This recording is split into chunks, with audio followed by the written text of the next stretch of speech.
Sveiki! Sveiki!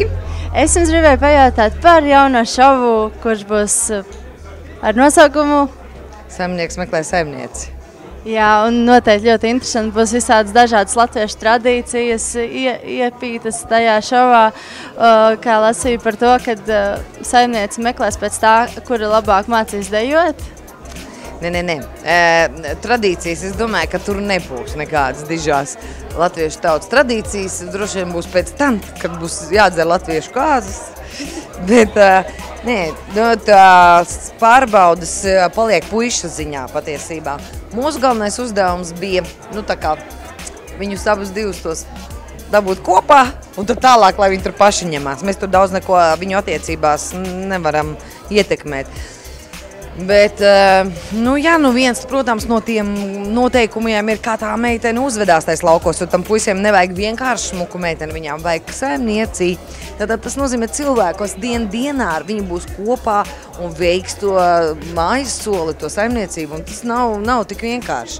Jo daudzas meitenes bija gatavas, iepazīties ar pušiem, bet tad, kad viņas ieraudzīja to apjomu, to darba milzīgo, tad, protams, ka tur bija visādi, tur dažas arī muka mājā. Sabijās un aizmuka prom.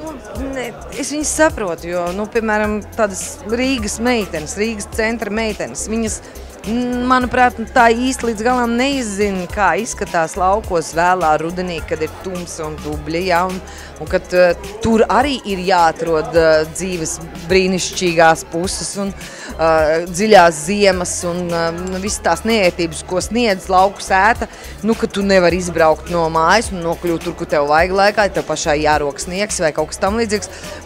Tur nav tikai vasara smaržojošs siens un puisis, kas nāk tev pretī grauzdams smildziņas kātu un valšķīgi skatīdamies tevī. Tur skarbums arī bija iekšā tajā visā tajā dzīvē, kas viņas varētu sagaidīt. Līdz ar to dažas meitenes, viņas gan atbrauc ar tiem puišiem tā paskatīties, kas tur katru, ko tur, kas tur, bet, tur bija visādi.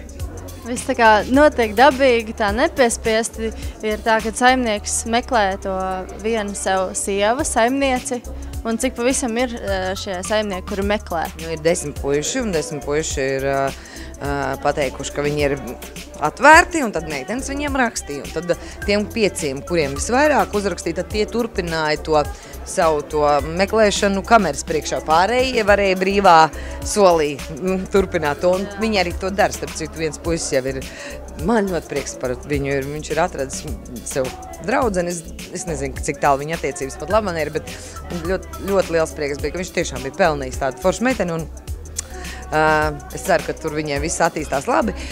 Es ceru, ka Jurim arī ir labi, jo viņam es redzēju tās vēstules, kas bija atnākušas, viņš man dažas arī atļauja palasīt, un tās sievietes bija ļoti foršas, un es domāju, ka arī no tām vēstulēm viņš atradīs sev īsto vienīgo.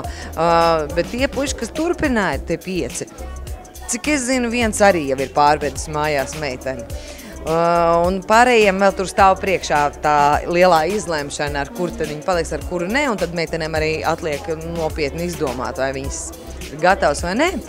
Bet tā labā ziņa tā, ja viņš šovu laikā paspēja pateikt, ka viņi precās, tad viņiem maksā naudu. Tad tāds papildus stimuls.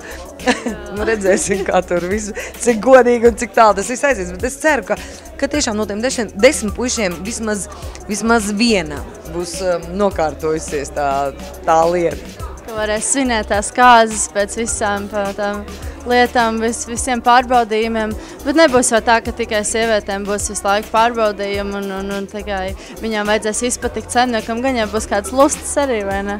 Nē, protams, ka puiši jau arī domāja par to romantisko pusi. Tur viss kārtībā. Bija arī dejas un bija arī acīs skatīšanās un ziedu došana. Tur, es domāju, ka ugunsgrēks nobālēs kaislības ziņā. Katrā ziņā kaut vai tāpēc vien, ka tur ir dzīvi cilvēki īstas situācijas, nevis aktieri ar scenāriju, vai ne?